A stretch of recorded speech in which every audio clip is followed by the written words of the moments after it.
Heavily inspired by Doom, Marathon, and Wolfenstein 3D, The Citadel was released by Dokura Mori in July of 2020. In fact, I reviewed this game in April of 2024, and you can check that out on my channel. The game came under some unwarranted scrutiny, as the developer was accused of being a Guro artist who made a fetish game. Dokura Mori, however, is not a Guro artist. Guro referring to a gore fetish. And I think he was accused of such things because of how he combined anime with biomechanism and a dystopian setting, while paying homage to the ultraviolence seen in old school boomer shooters. He even stated this outright in an old interview. But of course, that didn't stop people from coming to their own conclusions. To me, this combining of themes and art styles with solid boomer shooter action led to a game that is fun, challenging, and visually interesting. On the day after New Year's Day this year, the sequel, Beyond Citadel, saw its full release. I want to start by saying that it is genuinely impressive how well the developer managed to improve on the Citadel's admittedly monochrome visuals in the sequel through more variety in color and environments, while at the same time maintaining the general art style and atmosphere of the first game.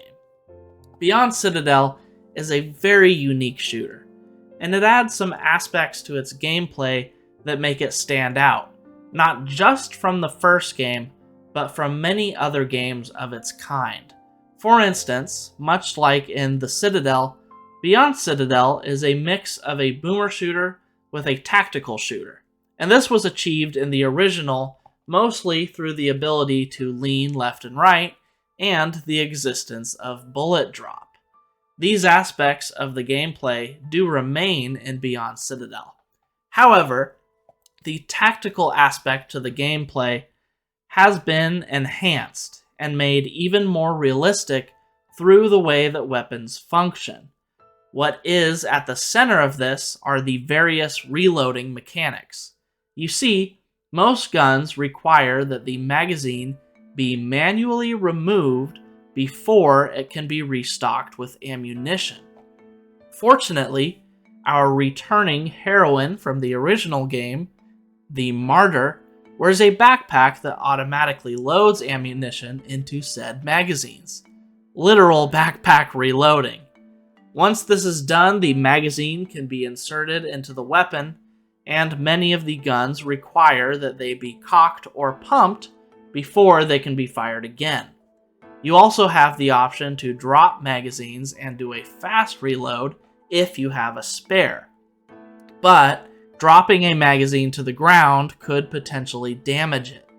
This might be a divisive addition for some, and I must say that I have mixed feelings about this gameplay mechanic, but it definitely makes the game even more unique, as things like this aren't really seen that often in first-person shooters.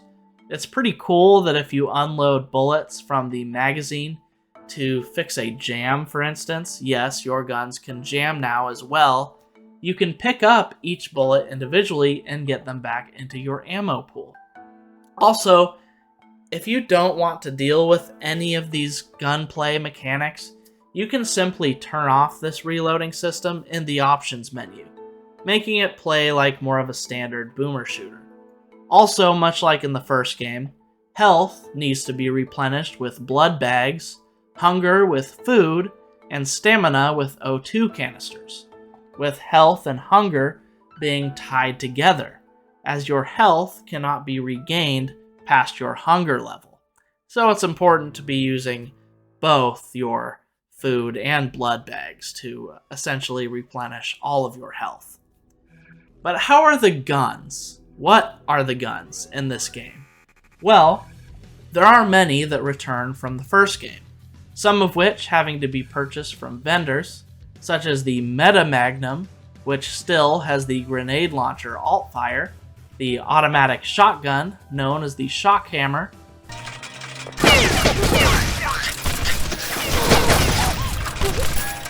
the quad-loading and quad-firing rocket launcher, the Flash 2, the devastatingly powerful sniper rifle known as the Whale Gun, the always enjoyable remote detonator,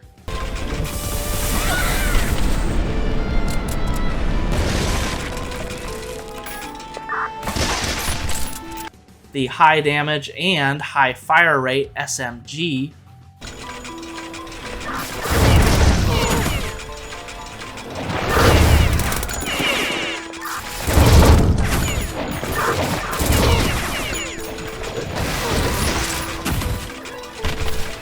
and the auto rifle with its busted laser alt fire.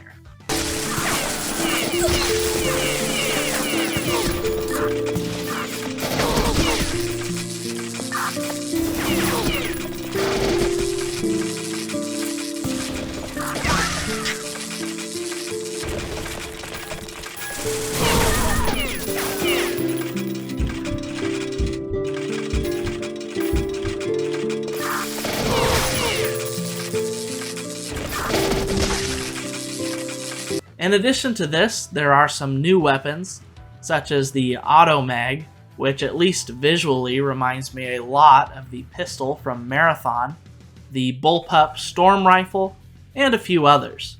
But the one that I had the most fun with was the Cavalry Carbine, which is a freaking headshot machine. Many of the enemies you will encounter in Beyond Citadel go down in just one headshot from this thing, and it is so satisfying and ammo efficient. I probably had the most fun with this gun, and I definitely over-relied on it, to be perfectly honest. But can you blame me?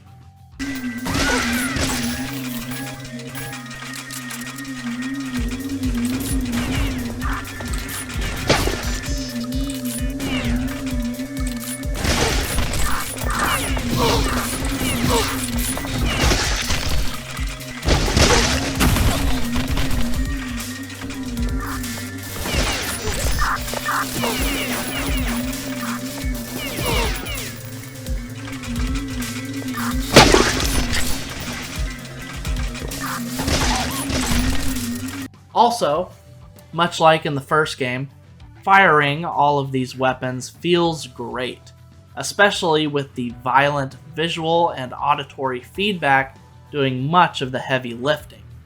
And all of these weapons can be upgraded, as can the player character, with weapon upgrades being done at workbenches and player upgrades being acquired at virtue shrines.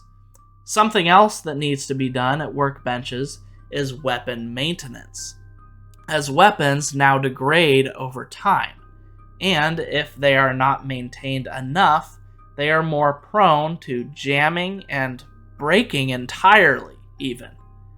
In fact, if they break entirely, this requires replacement of the weapon. There are also more movement abilities this time around as well, which include a double jump, air dash, eventually a double air dash, and clambering mechanic, so that now you can grab onto ledges and pull yourself up. There are also some level-specific temporary abilities, like a jetpack or the ability to breathe underwater, and a few levels even let you hop into a tank, mech, or helicopter, with the devastatingly powerful mech being my favorite.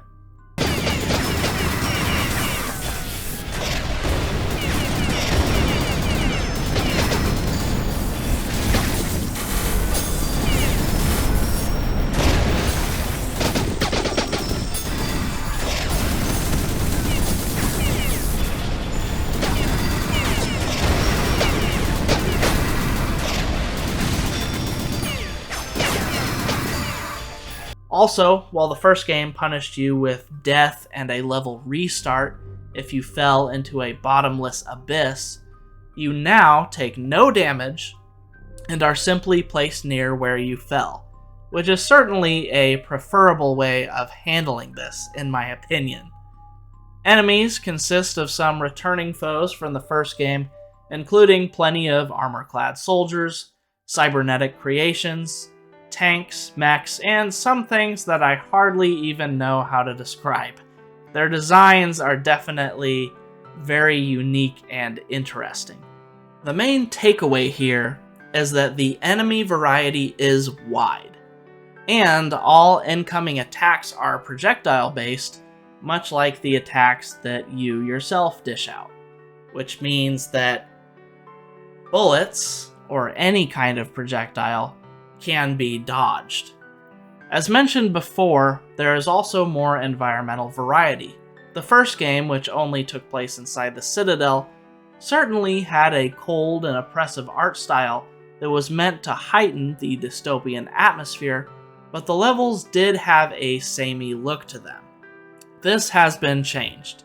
The general art style is very much the same, but there are now more city environments, even containing props, such as tables and chairs that occupy an outdoor dining space. And while in terms of game flow, the level design is pretty simple, it is also solid and easy to navigate. There is also more color in this game, not just the constant bluish-green from the Citadel. It should also be noted that the sprite work is even more beautiful and detailed than in the first game, and this goes for both enemies and weapon sprites. It all just looks awesome. It looks so good.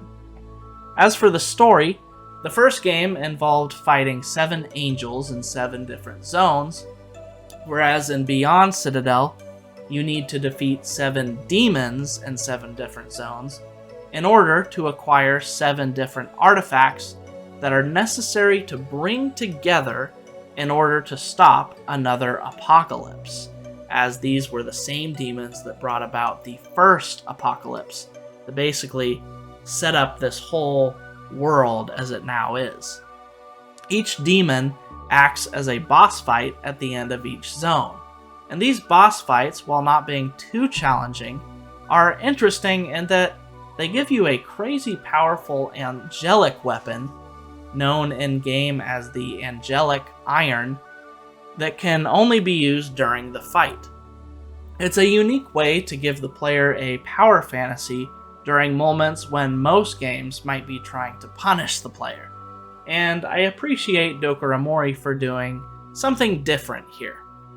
Other than all of this, there is definitely a lot more lewd imagery in this game, which might be a negative for some and a big positive for others. In fact, many of the secrets to be found in the levels reveal a lewd illustration of the martyr that can later be accessed in the main menu's gallery. It's honestly pretty over the top, but it's only really there for people who want it. I also cannot review this game without mentioning that there is an odd side plot involving a rather, shall we say, interesting dynamic between the martyr and her little brother, if you know what I mean. It's a strange and unnecessary inclusion, but it can be, fortunately, easily ignored. So, despite some of these more bizarre additions to Beyond Citadel, and while the ending definitely drags on for far too long, as you will find if you play this game, I still think this is an incredibly fun and unique shooter, and there's really nothing quite like it. If you're a fan of boomer shooters, or honestly first-person shooters in general, Beyond Citadel is a must-play. From the gunplay to the art style and atmosphere, this game is worth playing, remembering, and revisiting, as I will likely do. And with that, thank you for watching the video. If you enjoyed it, please remember to like and subscribe, and dislike it if you absolutely hated it. As always, enjoy the rest of your day.